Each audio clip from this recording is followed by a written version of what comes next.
Hello guys, তো আমার 90 day workout day চ্যালেঞ্জের আজকে হচ্ছে ডে 10। তো বেশি কথা না বলে মূল ভিডিওতে চলে যাক। তো আমি আমার ওয়ার্কআউট শুরু করলাম প্রথমে ডাম্বাল প্রেস দিয়ে। তো এটি আমি করলাম 12টি করে 3 সেটে। এটির মাধ্যমে আমার হাতের মাসল বেশ মাস্কুলার দেখাবে। দেন আমি করলাম হচ্ছে শোল্ডার প্রেস।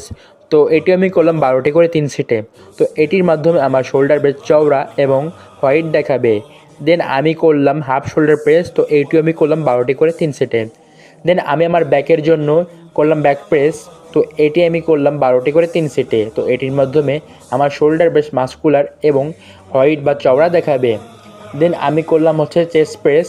তো এটির মাধ্যমে আমার আপার chest, lower chest and middle chest বেশ চওড়া দেখাবে। তো এটিও আমি করলাম 12টি করে 3 সেটে। দেন আমি 60টা পুশ আপ করে আমার ওয়ার্কআউট আমি এখানে শেষ করলাম। তো এই যে হচ্ছে আমার আফটার ওয়ার্কআউট রেজাল্ট। তো ভিডিওটা ভালো লাগলে ভিডিওটি লাইক এবং চ্যানেলটিকে সাবস্ক্রাইব করে অবশ্যই পাশে থাকবেন।